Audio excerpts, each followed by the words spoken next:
Здравствуйте, друзья! Стихия не знает отдыха, она обрушилась сразу на несколько континентов. Землетрясения, штормы, извержения и наводнения – все это происходит буквально каждый день. Природа будто сражается за свое место, разрушая, сметая и переписывая карту планеты. И сегодня мы посмотрим, как она делает это снова.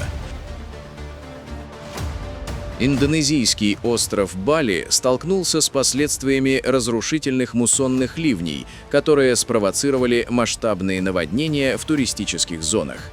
Экстремальные осадки привели к подъему уровня воды в округе Бадунг и административном центре острова, городе Денпасар. Наиболее тяжелая ситуация сложилась на популярном курортном районе Санур, где из-за неисправности ливневых систем и выхода местных рек из берегов уровень затопления в отдельных низинных точках достиг 1,5 метров. Бушующие потоки воды ворвались на территорию элитных вилл и отелей, превратив ухоженные сады и зоны отдыха в глубокие заводи. Подразделения регионального агентства по ликвидации последствий стихийных бедствий совместно с полицией провели серию спасательных операций, в ходе которых из затопленных гостиничных комплексов были экстренно эвакуированы десятки иностранных туристов. Многие отдыхающие оказались заблокированы в своих номерах без электричества и связи, так как вода повредила трансформаторные подстанции и затопила цокольные этажи зданий. Использование надувных лодок стало единственным способом безопасного вывоза людей и их багажа из зон бедствия в пункты временного размещения и более безопасные отели на возвышениях. Основные транспортные артерии, связывающие Санур с аэропортом Нгурахрай, оказались перекрыты, что привело к массовым задержкам вылетов и хаосу на дорогах. Сегодня на Бали сохраняется режим повышенной готовности. Хотя интенсивность дождя снизилась и вода начала медленно отступать, коммунальные службы только приступают к масштабной расчистке завалов и откачке воды из подвалов затопленных вилл. Метеорологи предупреждают о сохранении атмосферной нестабильности над Индийским океаном. Риск новых внезапных наводнений в прибрежных районах острова в ближайшие 48 часов остается значительным. Официальных данных о пострадавших не поступало, однако материальный ущерб, нанесенный гостиничному сектору Санура, оценивается как значительный.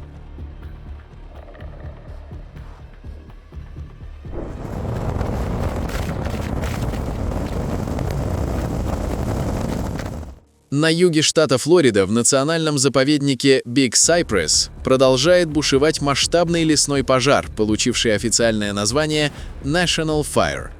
По состоянию на 25 февраля ситуация остается критической. Огонь, вспыхнувший в районе Everglades, уничтожил по разным оценкам от 6 тысяч до 10 тысяч гектаров уникальных природных территорий.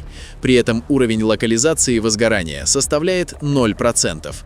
Столь стремительное распространение пламени обусловлено сочетанием длительной засухи, низкой влажности воздуха и сильных порывов ветра, которые раздувают пламя.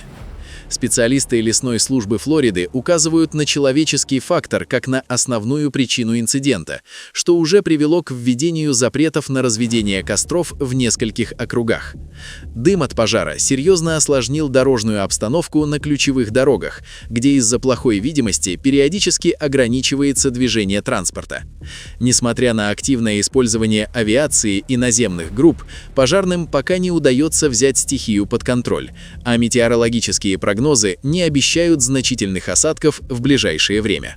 Власти призывают жителей близлежащих районов следить за оповещениями и быть готовыми к возможной эвакуации в случае смены направления ветра.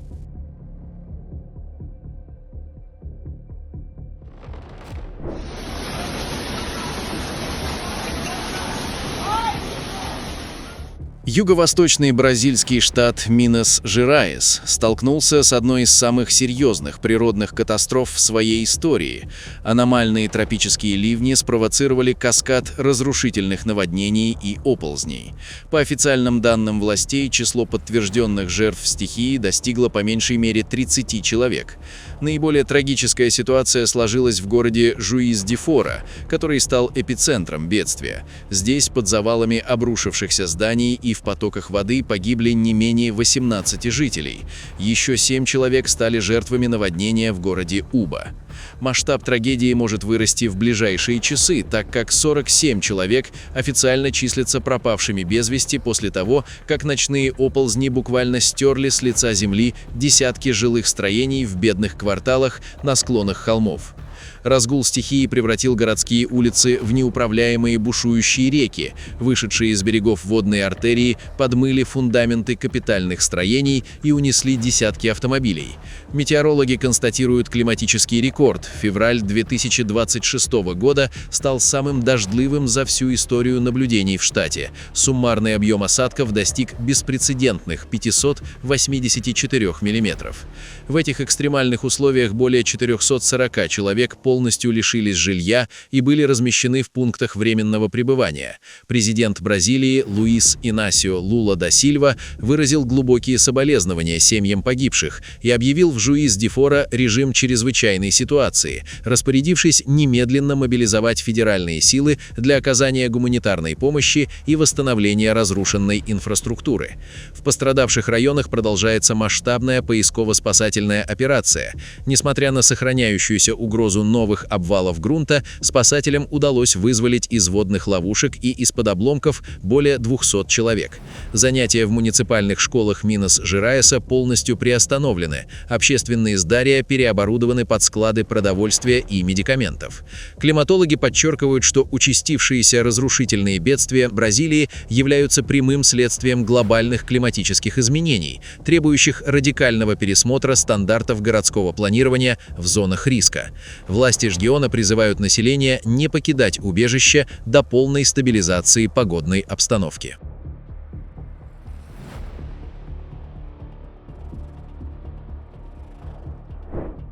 На северные регионы Гаити обрушились мощнее тропические ливни. Кап-Аитьен, второй по величине город страны и важнейший культурно-исторический центр, оказался в эпицентре стихии.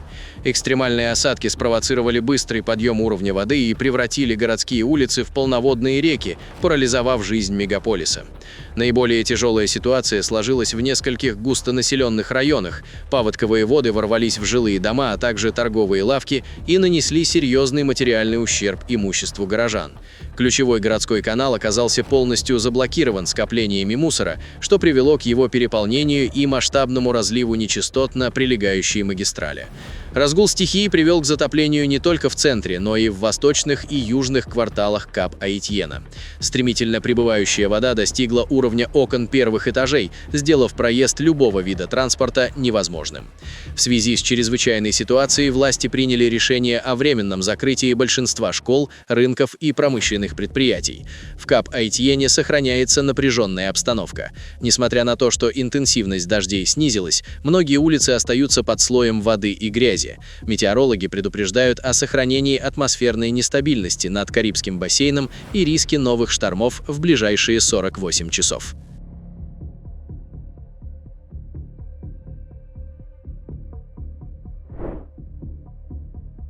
Ситуация с наводнениями в восточно-малазийском штате Сабах приняла серьезный оборот. После того, как на прошлой неделе основной удар стихии пришелся на северные регионы, зона бедствия сместилась к юго-западу от столицы штата. Новым эпицентром стал округ Мембакут, который присоединился к уже затопленным территориям Сипитанс, Сук и Бофорт. По состоянию на вторую половину дня 25 февраля общее число официально зарегистрированных пострадавших в штате достигло 2616 человек. Мембакут стал последним округом, объявившим режим чрезвычайной ситуации после непрекращающихся ливней, начавшихся сутками ранее. В районах Бофорт и Сипитанг ситуация остается наиболее тяжелой. Паводковые воды перекрыли доступ к десяткам деревень, сделав многие дороги полностью непроходимыми. С наводнениями столкнулся также округ Сук, расположенный в глубине материка. Резкий подъем уровня воды привел к затоплению сельскохозяйственных угодий и жилых построек. Масштабы наводнения заставили власти штата штата закрыть 27 школ в 6 округах. Часть учебных заведений непосредственно затоплена, доступ к другим школам отрезан из-за разлива рек. 7 школ переоборудованы под временные убежища для эвакуированных жителей. Метеорологическая служба Малайзии предупреждает, что влажная погода с грозами сохранится в центральных и внутренних районах Сабаха еще как минимум 5 дней. Спасательные службы работают в усиленном режиме, продолжая эвакуацию людей из отдаленных деревень.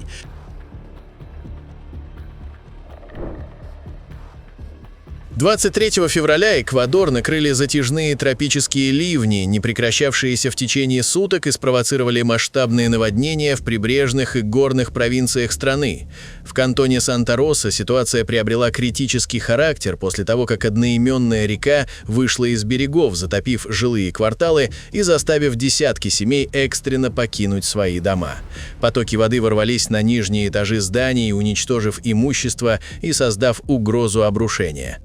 Параллельно с этим в провинции Санта-Элена интенсивные осадки привели к параличу транспортной системы. Основные магистрали оказались под водой, что фактически отрезало ряд населенных пунктов от внешнего мира и затруднило доставку гуманитарной помощи. Не менее драматично события развивались и в высокогорном городе Лоха на юге страны. Там из-за проливных дождей власти были вынуждены объявить срочную эвакуацию жителей из целого ряда зон повышенного риска. В результате внезапного подъема уровня воды и исхода селевых потоков серьезные повреждения получили более 20 жилых домов, часть из которых признана непригодной для дальнейшего проживания. В пострадавших регионах Эквадора объявлена чрезвычайная ситуация. Метеослужба предупреждает, что пик атмосферной нестабильности еще не пройден, и в ближайшие 48 часов ожидаются новые волны интенсивных осадков, особенно в прибрежной зоне и предгорьях Анд. Власти страны инициировали проверку состояния дамб и мостов, пострадавших от эрозии, призывая население строго следовать указаниям гражданской обороны и не пытаться пересекать затопленные участки дорог на личном транспорте.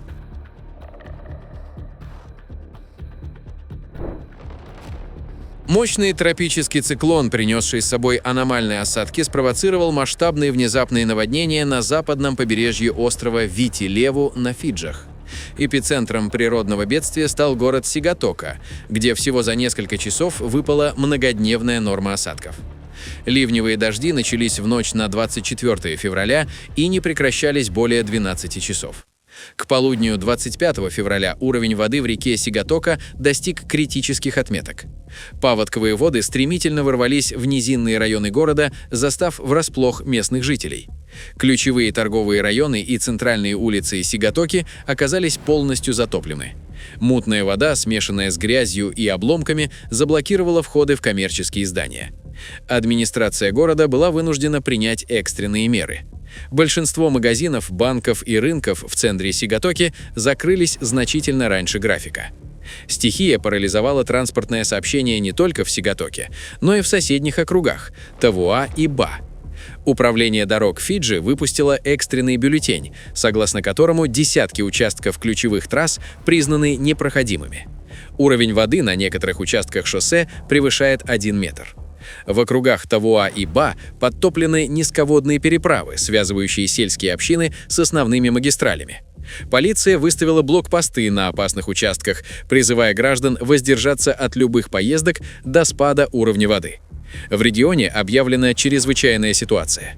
В Сигатоке начата эвакуация жителей из наиболее пострадавших домохозяйств в центре временного размещения. Метеорологическая служба Фиджи предупреждает, что риск повторных паводков сохраняется, так как почва перенасыщена влагой.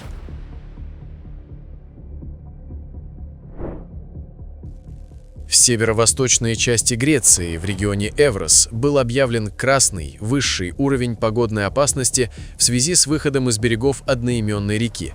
Мощный паводок, вызванный не только затяжными ливнями на территории страны, но и экстренным сбросом воды из переполненных водохранилищ соседней Болгарии, создал критическое давление на греческие дамбы.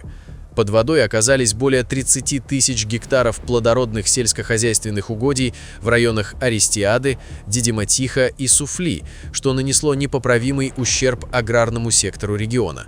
В результате разгула стихии затоплены участки железнодорожных путей, соединяющих Грецию с Турцией. На многих межмуниципальных дорогах движение полностью прекращено из-за размыва дорожного полотна. Из-за подъема уровня воды в реке выше отметки 6 метров в ряде прибрежных населенных пунктов проведена экстренная эвакуация населения. Армейские подразделения и службы гражданской защиты в круглосуточном режиме укрепляют насыпи в районе Фериса и обеспечивают доставку продовольствия в отрезанные водой общины. Власти региона призывают жителей сохранять предельную бдительность, пока приток воды из верхнего течения реки остается стабильно высоким. Друзья, на этом наш выпуск завершен. Будем рады видеть вас снова. Подписывайтесь и до встречи завтра в новом выпуске.